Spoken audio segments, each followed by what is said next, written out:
Hello, good evening, and welcome to this, our first discussion in this brand new series of discussions that we are launching as EFAy called Amplifying Young Voices. And this first event is in participation with our member organisation SSV Ungdom. And the title of this event this evening is Youth Participation in Election Campaigns. The European Commission has designated 2022 as the European Year of Youth. And to commemorate this, EFAy want to amplify voices of the European youth in stateless nations and national minorities as we campaign and fight for change, campaign and fight for rights, for the rights of minorities, for linguistic rights, for our right to self-determination. So to kick off this event this evening, we have a discussion with Mylis Rosberg of SSV. Good evening, Mylis. Hello, good evening. How are you? I'm fine. Just got out of another meeting, but very excited to talk about this topic. So, Mylis, you have been in SSV Ungdom for a number of years, and you were a candidate for the recent German Bundestag elections for SSV. Talk to us a bit about the campaign. It must have been really exciting. Yeah, absolutely. Especially because it has been pretty historic, because the last time we had a mandate in the German Bundestag is like 70 years ago. So this has been an incredible journey for our whole party, for the whole minority, basically. And yeah, well, it was a great success, I guess. We got the mandate. We got more votes than expected, actually. And we got a lot of attention in the medias. And I think everyone it feels like everyone in Germany knows who we are. And that's amazing.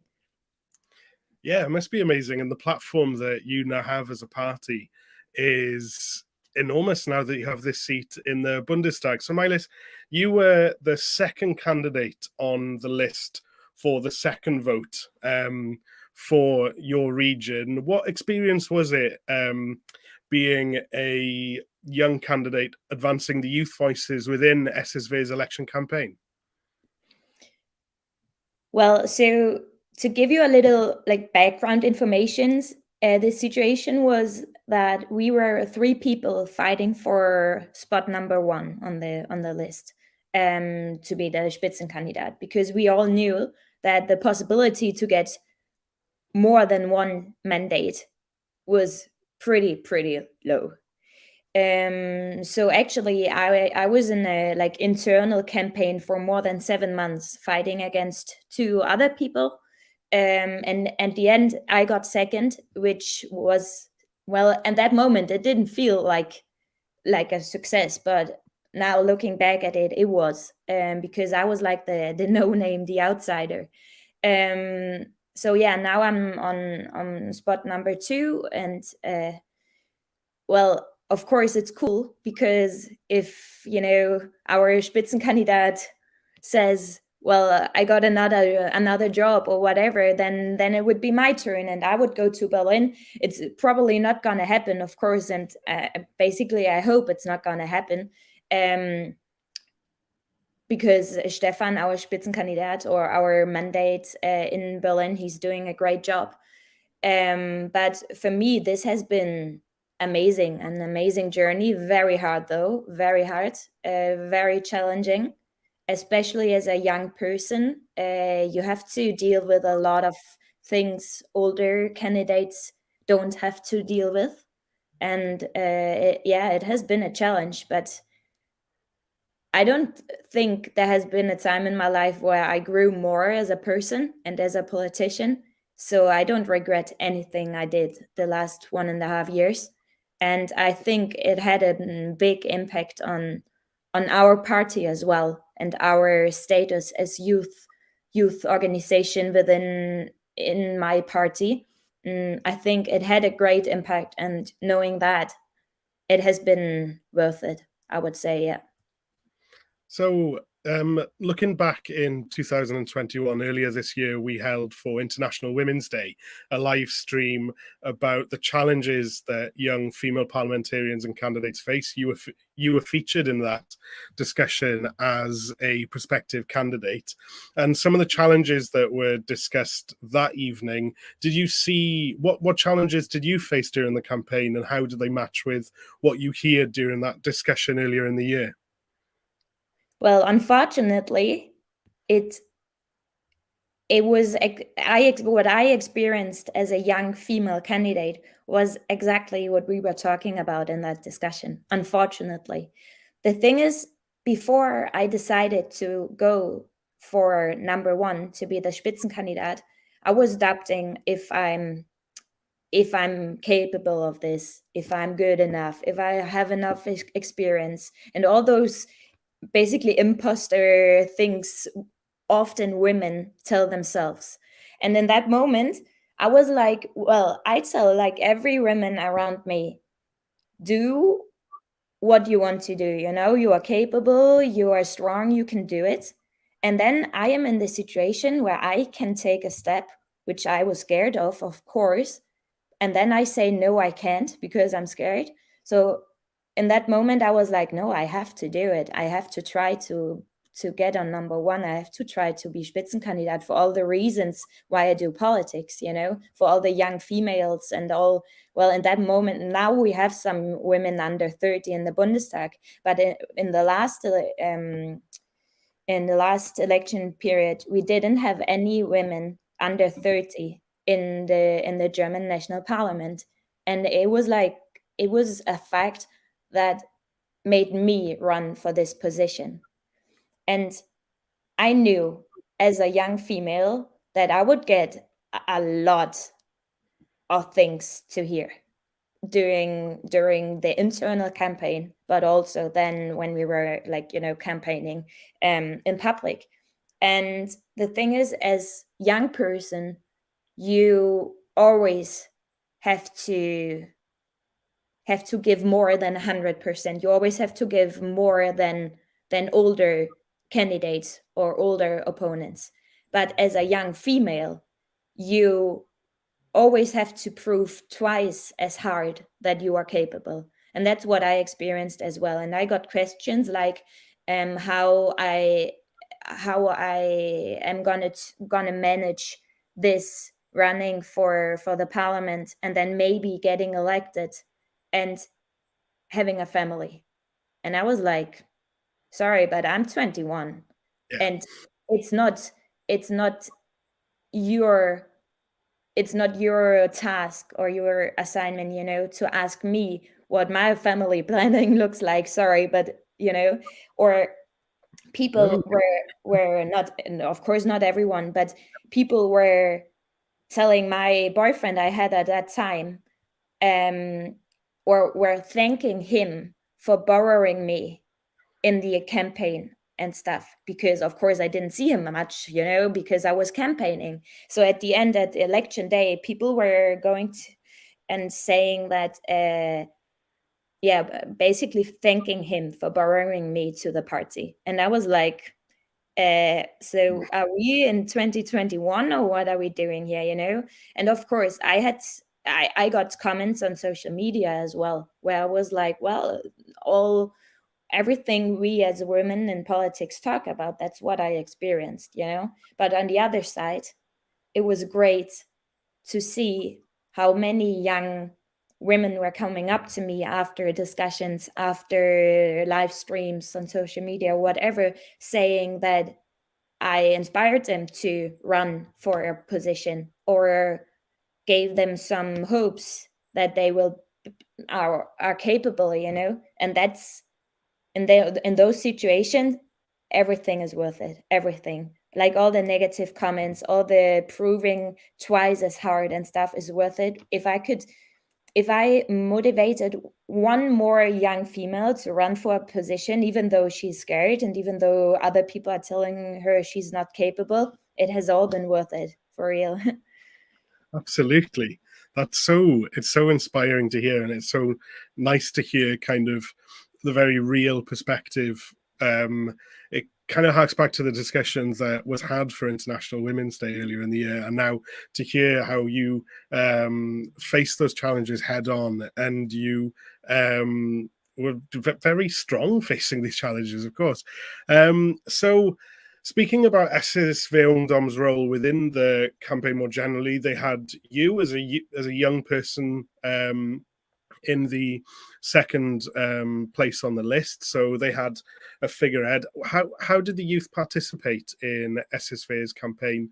What kind of unique perspectives and policies did you raise, and what unique challenges the young people's face did you raise? I would say that the reason why we have a mandate in Berlin now is our not only, of course, but we as a youth organization, we have been a big part of this. And I think it's not too big to say, or not too much to say, if we wouldn't have been so active in all of this, we wouldn't have a seat in Berlin right now. Because when in my party, we discussed this participation in this election a lot, and we had a lot of people, like internal discussions, a lot of people who were against running for or doing this campaign and all that stuff. And at the end, we were the young people, we were the ones convincing people that this is the right step to do, to give young people perspectives, to save the future of the party, but also of the minority, to put minority issues on the political agenda, that we really have to take this step now. And it was us who convinced a lot of people to vote yes, to participate in this election. And then during the campaign, we were always saying we want to be a big part of this. So we actually had like 30 motions for the for our election program, for our manifesto. And our program has been super youth friendly, and that's because of us. And then during the campaign, we were going over our limits, for real. Like all of us young people in SSV Ungdom, we put so much effort in this campaign because we just really wanted to have this seat. So we were doing we were campaigning 24/7 for 3 months, basically. I have to say that in SSV, a lot of people are very welcoming towards us as a youth organization, and they are proud having us, and they take our voices seriously. And of course, we also have some who are like, well, get an experience and all that stuff. But I think we convinced a lot of people in our party that we are capable, that our voice matter, and that we make our politics as a party better if we include our points of views and also our perspectives in our daily political life. So right now I would say that we stand stronger than ever internally as a youth organization, and of course that's great. And we are actually getting more and more members at the moment, because people are seeing that we actually have an impact, and people are listening in our party, are listening to us young people, and that's pretty cool. Yeah, that's fantastic. As you said, election campaigns are made up of different groups and different teams. And one thing that, because you're on the EFAy Bureau with me, we try and empower the European youth to stand up and participate. And that's one of the aims of this new discussion series, is to kind of look more into detail about the activism that EFAy member organizations are involved in at local level. And of course, youth participation in election campaigns ensures that youth issues, the issues affecting the European youth, are almost at the forefront of manifestos of election campaigns, and it ensures that young people's voices are heard, especially when we look into the context of future generations, when we look into the context of the planet, of the future of the economy. Young people's voices are vital in shaping policies that match the people, that suit for future generations. So it's fantastic to hear just how active SSV Ungdom were in SSV's campaign, and the success that came from it, and the success that came from young people's voices being right at the center of an election campaign. And that's why it's so good that we can speak to you, hear from you firsthand this evening about what was achieved and what SSV Ungdom achieved within SSV's great success. So speaking about SSV as a party, obviously I come from Wales. I come from a party that's clearly fighting for independence, fighting for home rule, fighting for self-determination. Speaking as SSV, so SSV represents the Danish and Frisian minorities in Germany. Speak to us about how is running as a party representing these communities for a national parliament such as the German Bundestag? Of course, it has been a challenge, we are a minority party. Not everyone can identify us themselves with us. That has been a problem. But I think as a minority party, it's important to tell a story in a campaign. And our story was that we are Vikings and that we are coming to put minorities' voices, and also the voice of, or be a voice of, our region here in the north. And we called it like a mission Bundestag, and our slogan was now the north comes. So we were really telling a story, saying we know we will not change our country in big terms, and we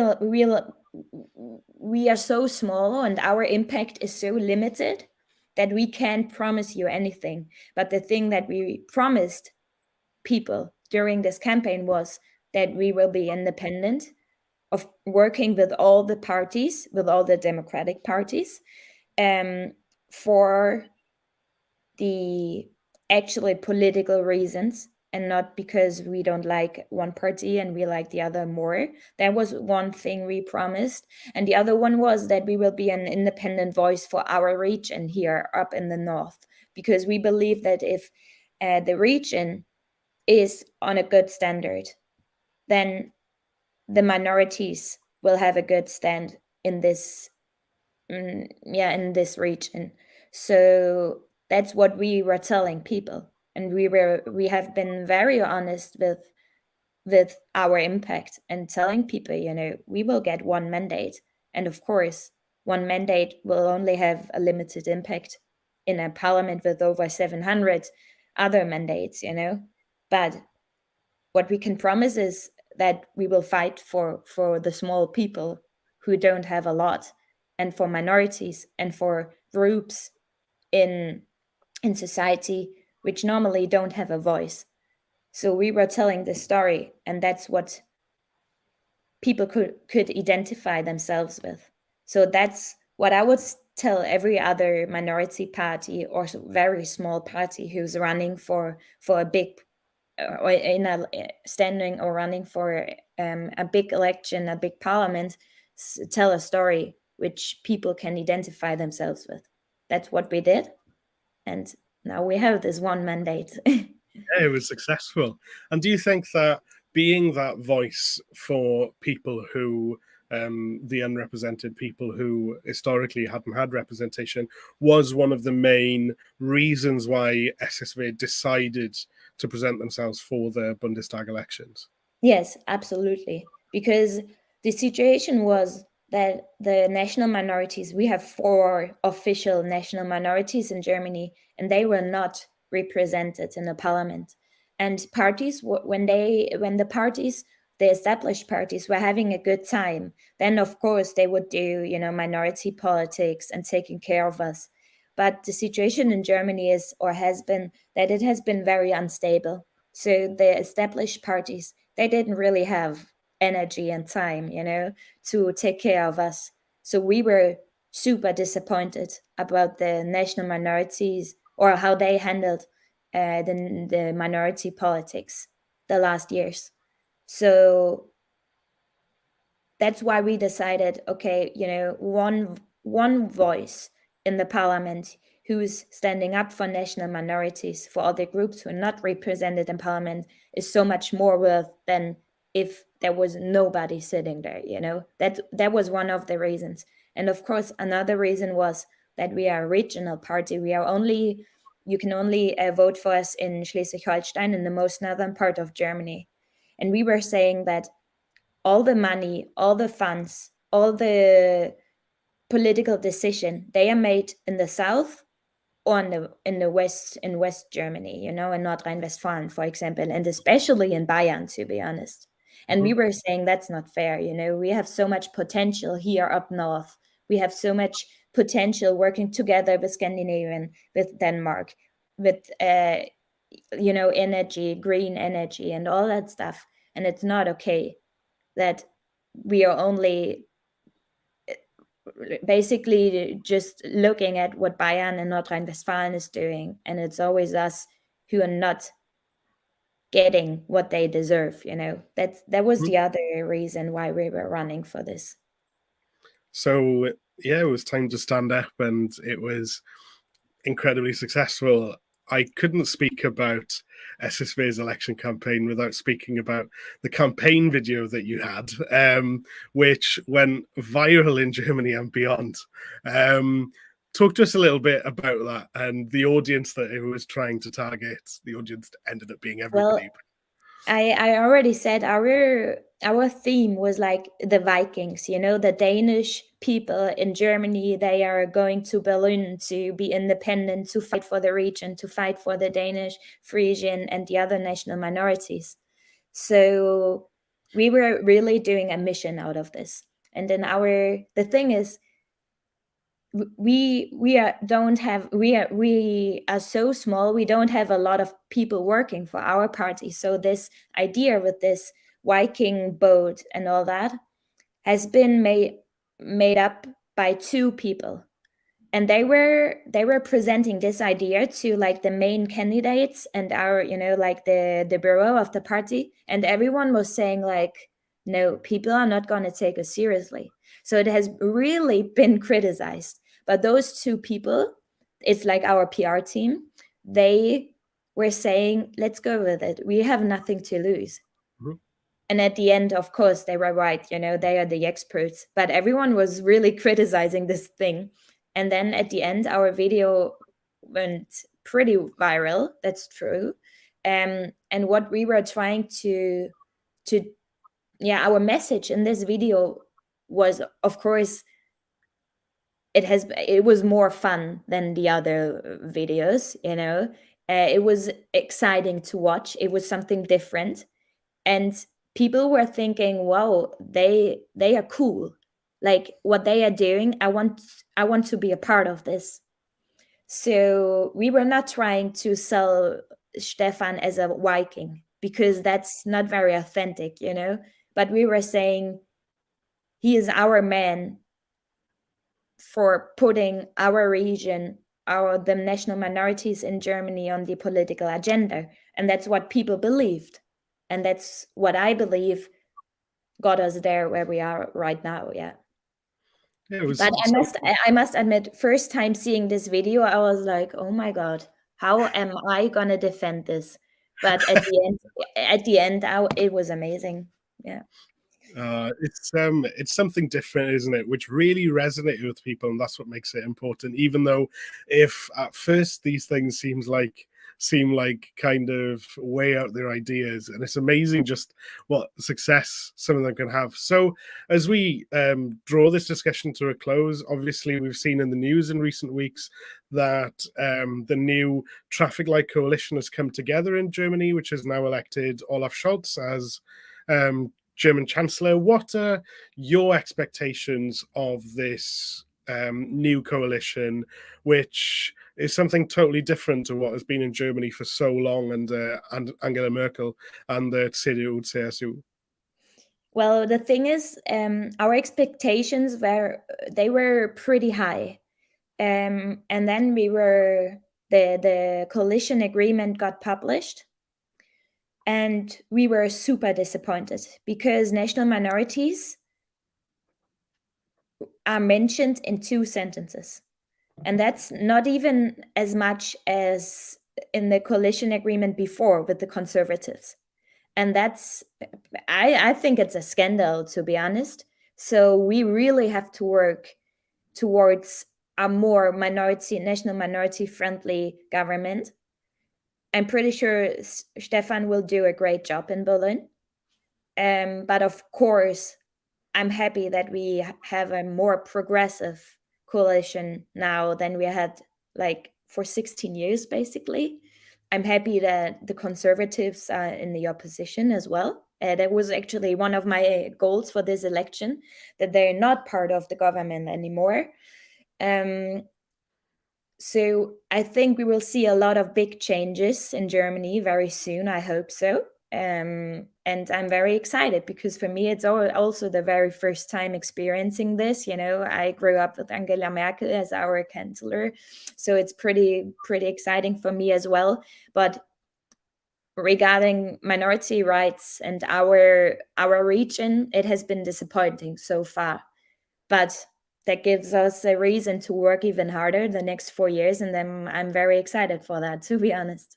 Yeah, I can imagine. Yeah, it gives you something to work towards, to lobby and campaign for over the next the 4-year mandates, aren't they? Are they 4 years or 5 years? 4. 4, there we are. Yes. So, absolutely. So it gives, as I said, it gives you stuff to work for, a key campaigning point to work for the next 4 years. Well, Milis, thank you so much for speaking with us this evening and launching this new discussion series based on amplifying young voices. You've said so many kind of true and real and inspiring things this evening about your own experiences as a candidate, about the role that young people can play in election campaigns. And thank you very much for sharing your experiences and sharing with us. Yeah, thank you so much. And to all the maybe young people watching, I just want to say, people are always gonna tell you that you are the future, and your time will come and stuff. And I just want to remind you that the time is now, basically. So no, maybe your time will come, but your time is also now. So don't listen to those people and do the changes you want. Do them now and run for this position, and don't be afraid to do it just because of your age. Your age doesn't matter, but the things you want to do and the things you stand for. I think that's very important for all the young people to know. Your age is not the important thing about this. That's such an important point to make. And I can say that as well as a former candidate myself, that the most important thing is to get out there, make sure that your voices are heard. And as we move into 2022 and the European Year of Youth, when it comes to youth issues, it's not enough for young people to have a say. Young people need their say on the issues that affect us, on the challenges that we face. Milis, thank you so much for talking to us this evening. And well, we're drawing 2021 to a close. And unfortunately, we hoped that we could be with you in Flensburg in Schleswig-Holstein last weekend, but because of the worsening COVID crisis, we've moved our events back online. So let's look forward to 2022 for the European Year of Youth. Follow EFAy on social media to catch up with our work, with our future events, both online and in person. And for myself and Milis, good night. Thank you. Good night. Bye-bye.